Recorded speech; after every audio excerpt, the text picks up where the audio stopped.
binti Muhammad Fauzi, nombor metrik 277690.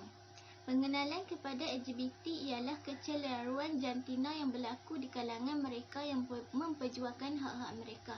Singkatan bagi LGBT ialah lesbian, gay, biseksual dan transgender. Istilah LGBT ini lebih sesuai digunakan sejak tahun 1990-an dengan menggantikan frasa homoseksual kerana istilah ini lebih sesuai untuk mewakili kelompok tersebut.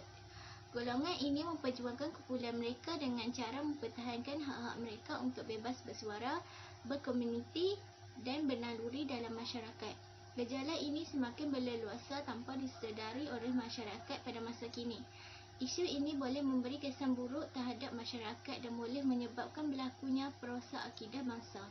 Antara faktor keterlibatan remaja dalam LGBT ialah kekurangan penghayatan agama yang menyebabkan seseorang individu tidak dapat membezakan antara perkara yang baik dan perkara yang buruk.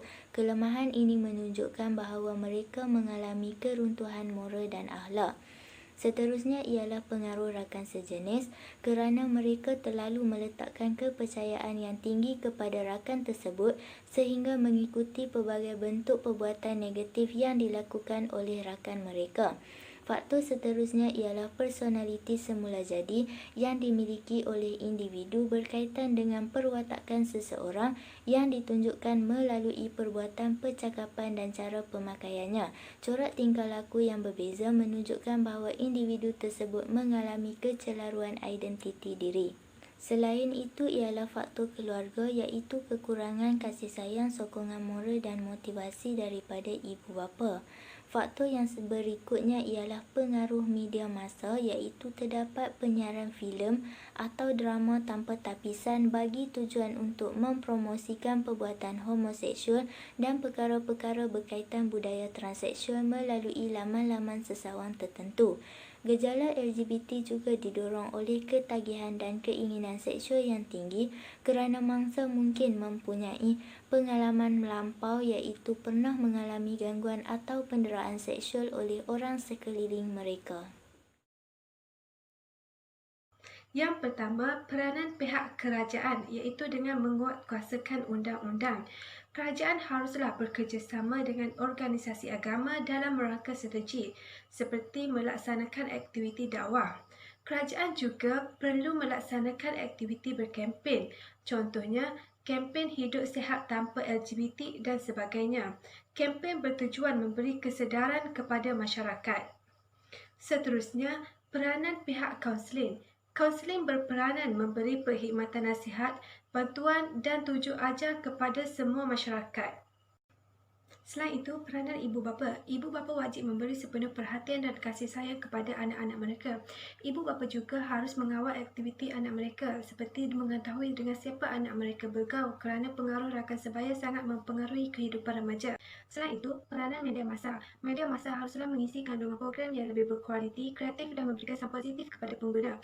Media massa haruslah menyekat aktiviti yang mempunyai unsur-unsur yang berkaitan dengan LGBT. Seterusnya, peranan masyarakat. Masyarakat haruslah peka terhadap isu LGBT. Masyarakat perlu memberi teguran dan nasihat kepada mereka supaya kembali ke pangkal jalan. Masyarakat juga seharusnya tidak menyokong golongan LGBT. Akhir sekali, peranan institusi pendidikan iaitu memasukkan sukatan pelajaran yang mempunyai kaitan dengan unsur LGBT.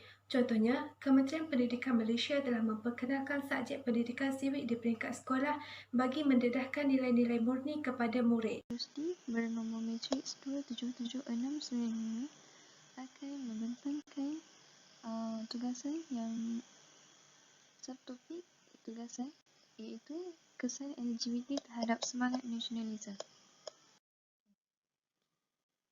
Kesan LGBT terhadap semangat nasionalisme yang telah saya kaji terbahagi kepada 3. Iaitu yang pertama, menjejaskan semangat perpaduan. Yang kedua, politik negara tidak stabil. Dan yang ketiga, menjejaskan keharmonian negara.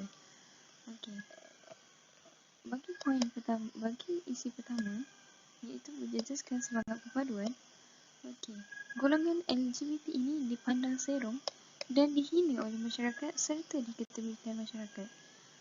Oleh Hal sedemikian, hubungan antara individu tersebut, iaitu golongan LGBT tadi, dengan masyarakat menjadi renggang antara satu sama lain. Okey, yang kedua, politik negara tidak stabil. Negara-negara luar memandang remeh terhadap negara kita akibat golongan LGBT ini, di mana pelabur-pelabur asing tidak yakin untuk melabur di negara kita. Dan yang ketiga, menjejaskan keharmonian negara, di mana golongan LGBT akan berusaha bersungguh-sungguh dalam mempertahankan hak mereka. Mereka mempertahankan hak mereka dengan melakukan pelbagai bentuk provokasi untuk mendapatkan perhatian masyarakat sekeliling dan kerajaan. Sekian sahaja pembentangan dari saya. Kita teruskan dengan pembentang seterusnya. Salam sejahtera dan salam biru warna saya ucapkan kepada semua. Saya Chu Kuai Fen daripada Kumpulan 4 akan membincangkan topik berkenaan dengan kesan LGBT terhadap pembinaan negara dan bangsa. Terdapat segelintir masyarakat Malaysia terpengaruh dengan gejala LGBT ini. Oleh itu, timbullah sebanyak sedikit kesan negatif LGBT terhadap pembinaan negara bangsa kita. Antaranya ialah individu yang terlibat dengan fenomena LGBT ini akan mendatangkan impak yang negatif kepada agama yang dianuti oleh individu tersebut, tidak kira agama. Menurut Journal of Social Science and Humanity, golongan LGBT ini terdiri daripada pelbagai kaum, agama dan bangsa. Seterusnya, antara gejala LGBT ini juga akan menimbulkan pelbagai penyakit seperti penyakit AIDS dan sifilis. Jika peningkatan penyakit jangkitan ini, ia akan menjejaskan kesihatan dan merosakkan generasi muda. Dalam hal ini, negara juga terpaksa mengeluarkan sejumlah bajet untuk menanggungkan kos perubatan yang untuk bagi mengubati penyakit tersebut. Kesan negatif yang berikutnya ialah ia akan melambatkan proses pembinaan negara bangsa ke arah negara maju. Hal ini dikatakan demikian kerana modal insan yang berkualiti tidak dapat dilahirkan kerana terpengaruh dengan gejala negatif LGBT ini.